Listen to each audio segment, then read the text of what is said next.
Welcome to Kung Fu Havoc number 2. So I just read this interesting article about how Chris Jericho reveals that Chris Benoit should enter the Hall of Fame, or reveals if Chris Benoit should enter the Hall of Fame. Here's the article there. And I got to the bottom, and he talks about how much there was baggage and everything on Chris Benoit, and it says Chris Jericho makes a strong argument why Benoit should not even be included in the WWE Hall of Fame. Alright, I got mad respect for Chris Jericho. I got mad respect for him. I like him a lot. I'm not really fond when he plays the heel, when he used to be the face before he, just like many other WCW alumni, let's call it like it is, because when I first seen Chris Jericho, he was in WCW along with Benoit, Perry Saturn, Ravens Flock, Scotty Riggs. I'm missing some more people, and Eddie Guerrero. All right. Now, when Eddie Guerrero died the year before Chris Benoit did the murder-suicide thing, because I still have to come to terms with that, because Chris Benoit was hands down one of, if not my favorite wrestler of all time. He kind of, when he jumped ship, everybody knew it was time to jump ship. From Rey Mysterio, Kevin Nash and them had just left WWE and went to WCW like 2 or 3 years before that, when they started doing the NWO and all this other crap, because they were doing their best to put Vince McMahon out of business, and that wasn't working out. And then like big changes was coming to WCW. All the Nitro girls lost their jobs. You don't see any of them as a diva or women's wrestler anywhere. And my favorite was Che, by the way, the Korean girl. All of them started off as cheerleaders or whatever, and Diamond Dallas Page's wife was leading them and all this shit. And every yay so minutes you have a performance from the Nitro Girls, which is one of the reasons why I watch Nitro. Not just because I like Sting and Chris Benoit and them, but you get the Nitro Girls in those hot shorts and jamming around and dancing, and my TV stops. And for wrestling, I like the dudes, don't get me wrong, but I'm not gay, so I watch them when they're in the ring. I watch them when they jazz talk, and then I turn the channel. If they ain't in the ring, I ain't got no need to be watching them. Then The Rock and Stone Cold and all their rivalries and all that, if they ain't in the ring, I ain't got no need watching them. But sometimes they get a good one-liner in, and they'd fight in the thing. And then let's not forget Booker T, the Steiner brothers. All of them started off in WCW and went to WWE. Then went back and forth because at one time Scott Steiner was really, really small. And then he got injured and he came back jacked like a motherfucker. Anyway, that being said, Chris Benoit not only was excommunicated from the games and never got into the Hall of Fame. Here's why I'm against that. Eddie Guerrero, God rest his soul, he died from drug overdose. Chris Benoit went out a little bit worse, because murder-suicide is a horrible thing.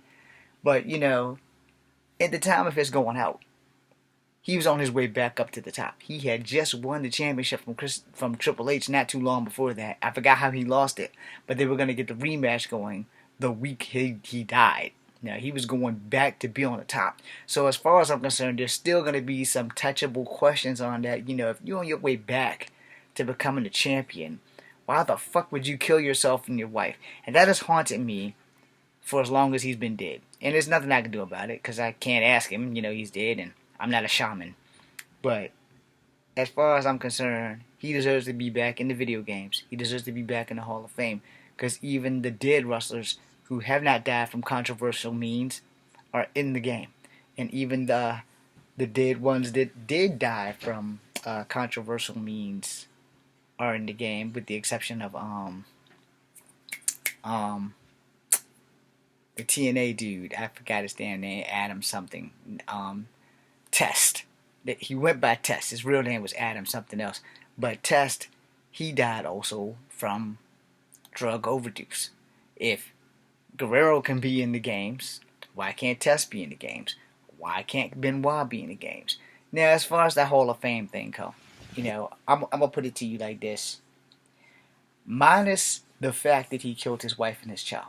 If that wasn't part of this entire gambit of shit that he has done, Chris Benoit, hands down, was one of the best wrestlers to come out of Canada. No, I can't remember if he came through the Heart Dungeon or whatever, but he was one of the best wrestlers that came out of Canada. And he deserves to be honored for what he did.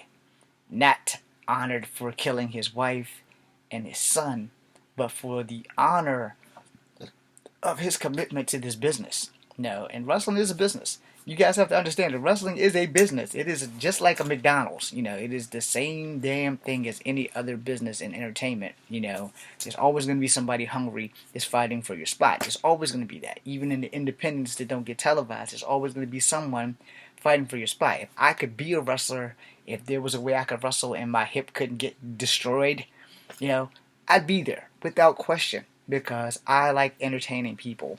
I really didn't understand how much that meant to me until I donned on that Scarlet Spider mask and I made so many kids smile. And I don't have kids of my own, and I probably never will. And I don't want to be single forever, but it looks like that's the path that I'm on. So I have to have something to live for. And that Scarlet Spider outfit changed my life and opened my eyes to, there's more. And I would much rather be making movies, but I'm not getting the breaks I need. I'm not even getting looked at. I have 88 followers here, and I thank you all for that. But back on Chris Benoit. Chris Benoit, for wrestling, opened the floodgates. I don't care what anybody says. Chris Benoit is one of the hands-down top wrestlers that put wrestling on the fucking map. And if y'all don't like that, and y'all don't know, or y'all don't care, yeah, Jericho's great in his time. The actual Lion Tamer was like the baddest ass move, instead of it going from the Lion Tamer to like a fracked up version of the Boston Crab. Because the actual Lion Tamer, where you have your legs up and his back of his knee is on your neck, the real Lion Tamer, which they, I guess, banned him for unnecessary roughness. Because if y'all noticed, the Lion Tamer, it changed. The Lion Tamer used to be like, he's got his knee on your neck and your body's contorted in a really fracked up position, like a scorpion. But a lot of these wrestlers that was WCW went to WWE, and WWE just grew from there. It just exploded. Because at one time, NWA, aka WCW, had like 4 wrestling shows on in a week. I mean, you couldn't go one day of the week without seeing a wrestling show, and some of them twice on Sunday. When Hulk Hogan jumped to NWA, or WCW at the time, because it no longer was NWA, they got bought out by WCW, and WCW just grew because of Ted Turner. But when Hulk Hogan went there, Hulk Hogan and Sting had a show called Thunder in Paradise, and damn near every wrestler in existence had made a guest appearance on there. Somehow or another, the wheels got to turning over, and Vince McMahon and decided, maybe we should branch out too. Which, on a side note, I think all these releasing of these wrestlers is just bullshit. But that's just my personal opinion. But back for Chris Benoit, hell yeah, he should be in the Hall of Fame. He should also be able to return to the video games. It's just my personal opinion. Now, y'all don't have to like that. But I loved Chris Benoit while he was alive and doing the damn thing. I am deeply disappointed and angry that he did a murder-suicide and killed himself and his wife and his child. That will hurt me until the end of time. But outside of that, if we look past that, because we pretty much know he's guilty, because he's guilty not just in public opinion, but he's just straight guilty because they couldn't find any other means to prove him innocent. So he's just straight guilty because of that. So I will tell you straight up, if that had not happened, and Chris Benoit was still alive today, he would not only be one of the people who should be in the Hall of Fame, he should be at one of the top dogs, because he really put wrestling on the map. That's just my personal opinion. Y'all don't have to like it. Thanks for watching. It's Comfort Having number 2, B, C, and U.